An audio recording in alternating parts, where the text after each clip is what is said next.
Hey everybody, welcome back to my collection video. In today's video, I'm going to be showing my PlayStation 1 and PlayStation 2 games. And like I have previously said in all the other videos, my collection isn't very big. It's very modest. I do have some games that I really enjoy and that I cherish in here. But I want to have this kind of video on my channel in the beginning so that we can see who knows how many videos into the future we get.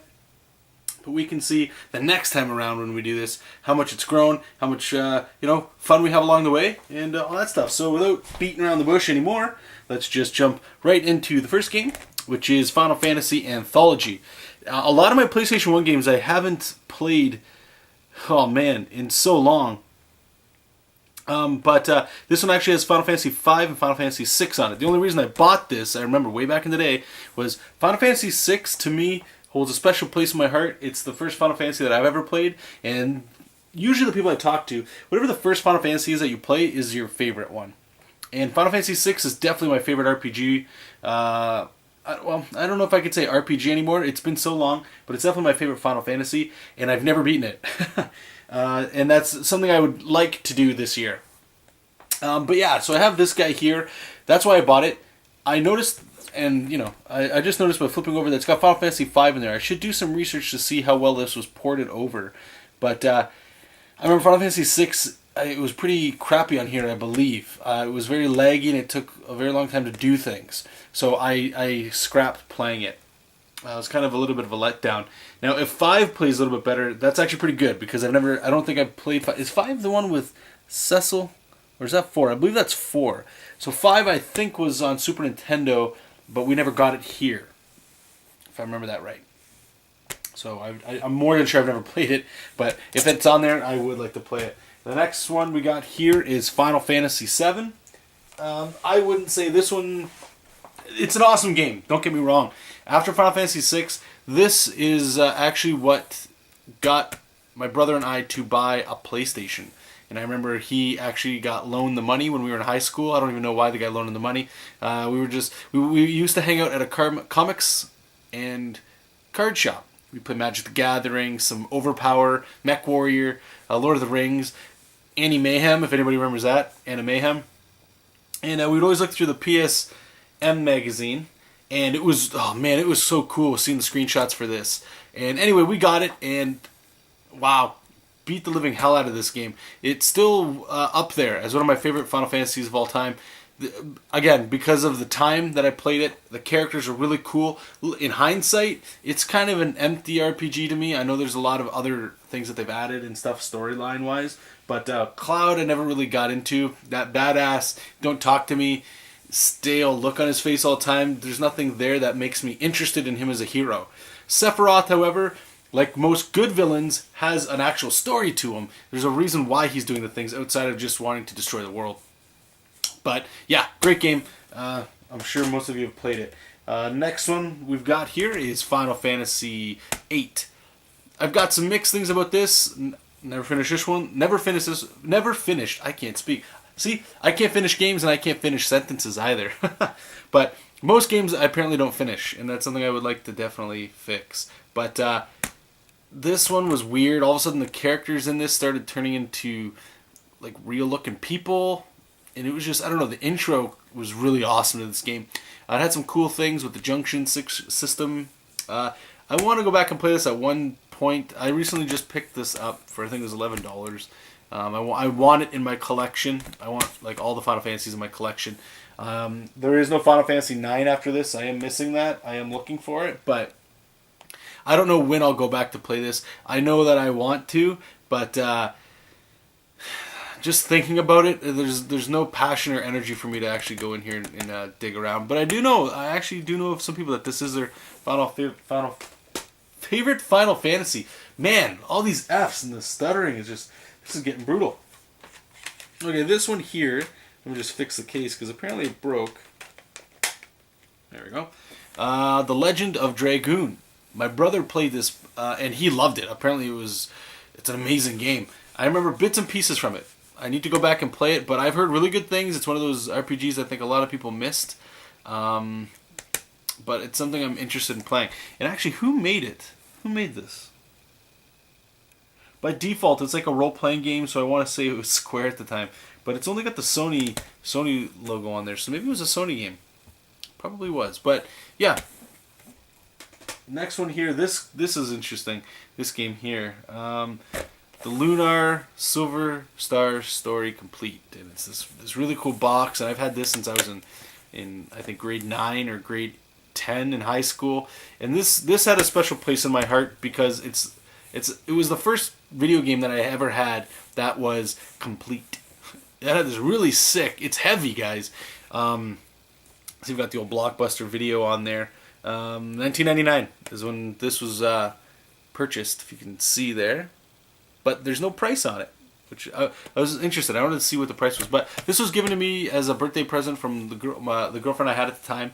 And I played a little bit of that. I loved the intro cutscene. There's something magical about this game that I need to go back and play. I see it all the time. It's been on my shelf way too long. It needs to be played. And I'm actually very excited to get back into it. I mean, just looking at the cover is sweet. I don't even know who this dude is back here holding this, like, I always love when anime do this. I haven't really seen too much, back in the day anyway, of like Americanized art, or even here in Canada.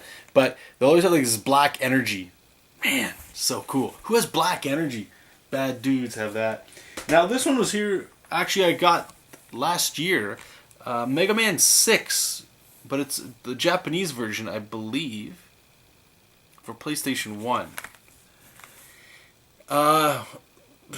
I'm interested in trying it out. Yeah, I don't know where he got this from. He was getting rid of his collection, I guess, and he knows I'm a big Mega Man fan, so I really cherish this. It's the only Japanese-only game that I own. It's in immaculate condition. This guy's a really awesome collector. So I'll just show you some of the stuff that's here, because, you know, these Japanese things are pretty fun to look at. But, again, I'm not sure. See, Rockman Complete works. So I'm going to fire this up sometime soon.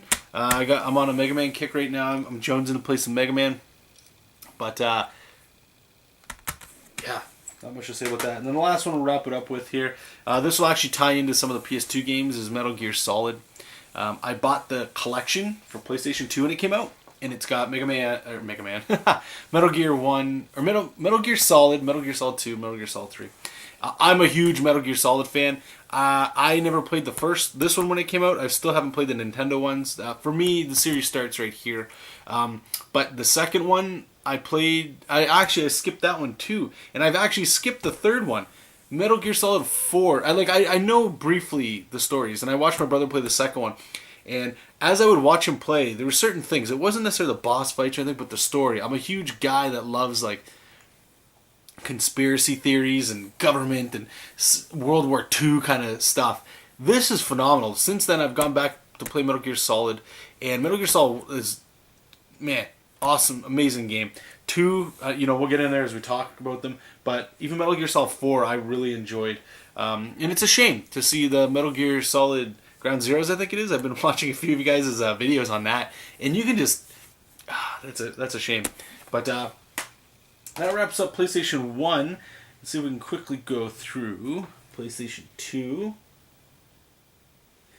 Alright, so probably top 3, top 5 at least PlayStation 2 games of all time. The God of War series is just, you guys, if you've watched the PlayStation 3 video, you guys have heard me talk about the collection.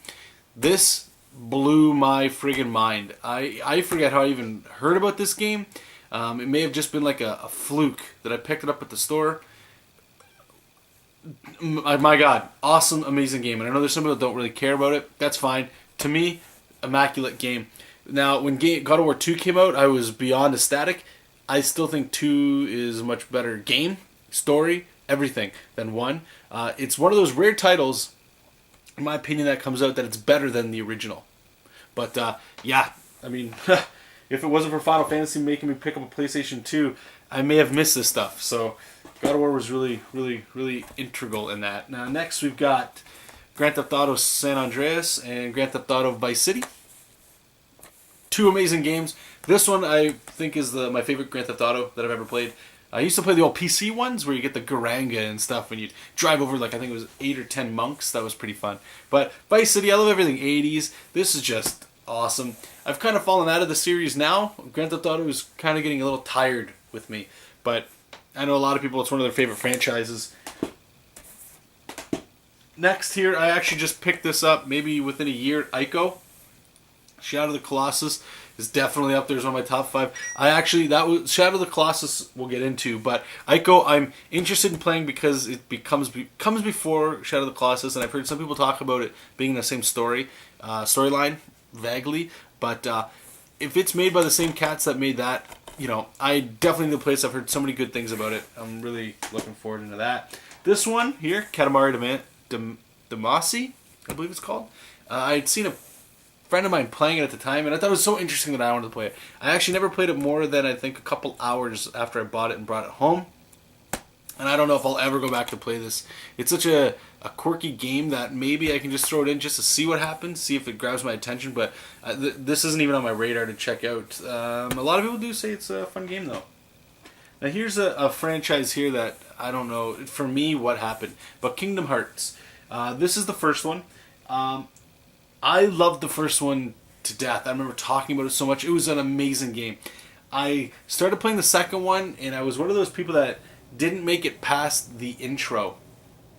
The intro dragged on, oh my god, so long, and it really made me sad because I loved this game so much and I couldn't wait for more. And when the second one came out, the intro, I was like, I don't even know what game I'm playing right now. Where's all my favorite characters? And I since then went back, played again. I knew I'd hate the intro. I got past that, and then I got a little bit further than that, and found out, I believe it was like some memories that you're playing through. Roxas, I believe his name was, and I didn't care, and I don't know what it is. And since then, I've just fallen out of love with the series. But Kingdom Hearts, my God, an amazing game. I just wish for some reason there was some magic in there that made me want to play the other ones. This one was similar to the GameCube one. Terrific packaging on this, guys. I need to print out the cover for it, but these discs were loose when I was working at a video game store, and I paid, I believe it was like $2. And this one, if you can even read it, I don't know. It's the Mega Man X collection for PlayStation 2. I got the Mega Man collection for GameCube, and they were both $2. It was I just had to do it for that kind of price. But I love Mega Man X. Mega Man X is definitely up there as one of my favorite Mega Man of all time. An amazing game on the Super Nintendo. I bought this because I think I played X2 when I was younger, but I just stopped playing a lot of things when I was growing up, and yeah, I'm really excited to play those again. And here we go, jumping into Metal Gear Solid 2: Sons of Liberty and Metal Gear Solid 3: Snake Eater.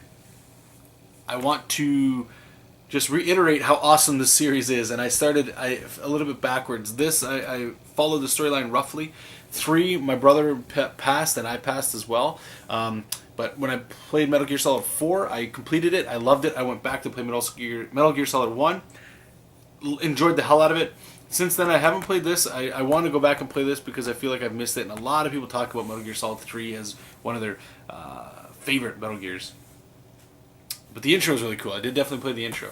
And Metal Gear's it's a unique game, that's for sure. That's for damn sure. Now here's one of my favorite games of all time, let alone on the PlayStation 2, Shadow of the Colossus. Now, how I came across this was a friend at school told me about it, with the premise being, imagine you're just this little guy, like a regular dude, and you have to fight mountains. And I'd ask the question, well, how do you fight a mountain? And he told me, well, what he had seen was there are these giant guys the size of mountains, and you have to climb them or figure a way to get to their weakness and kill them. And I said, oh, that sounds cool. It sounds like a video game that, it's a cool concept. Sounds video gamey. But then he said, but there's not a twist. There's no bad guys in between these things. You just have to hunt these things down and kill them. So I asked, so they're just populated everywhere? And he's like, no. It's just, imagine you have, I think it was like 10 to 12 boss fights. And all you have to do is get to the bosses. There's no, necessarily, there's no tricky puzzles. There's no, anything. It's just travel a beautiful landscape that you don't know and find these mountains and destroy them. And the concept sounded a little bit too out there. But then I saw the box art. And I saw this guy, and I saw your little character down here for scale with the horse. And after amazing game, at the end, not at the end, but just before the last boss, for those of you that have played it, you and your horse go up to a cliff. And I'll leave it at that. That was the first moment in a very long time that I played a game in since where I actually felt an emptiness inside. And it's just, I don't know why, but, and you know when you get those little like twinklies at the side of your eye where like you might actually cry. And it's not a manly thing to talk about, I realize, but that's that magic that I talk about, that some games have with me and some don't. This I praise in high regard. I really want to buy the HD collection for PS3 just so I have an additional copy in case something tragically happens to one of these games. Because this is one of those things where my kids, when I have kids one day, I want them to play this. There is something about Mario, I understand that, but this, I think if you appreciate it at a certain point when you're growing up, I was in college at the time, so that's when I would recommend playing this for my kids or if they get into games and stuff. But magical game, absolutely a magical game. And the last game here is what? SOCOM 3. Ew. What the hell? I'm not a big military shooter guy. I play Call of Duties and stuff, but the reason I have this is I was working at a factory while I was in high school. Was it high school? Yeah, I had been in high school, and I heard people talking about, yeah, man, you can get your PlayStation 2 on the internet. What? I was playing Diablo 2 at the time, multiplayer and stuff like that. So SOCOM 3 was like, or SOCOM 2 I think started it, and SOCOM 3, it was all like the hotness. So I bought the network adapter. Actually an amazing game. As sad as it sounds, and I'm not a military simulator guy, I actually, just as you guys know, I'm resetting up my game room. Put this in there because it's such an oddball in my collection. And I'm like, I just want to see. And the controls are kind of wonky, but it actually still feels good as a good game, as a Navy SEAL secret op military simulator. Actually, it's very good.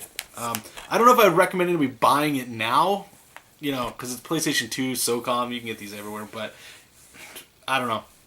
It was a good game. But anyway, that's it. So I appreciate you guys' time. Thanks so much for watching. And stay tuned for some more videos. Talk soon. And see you then. Bye.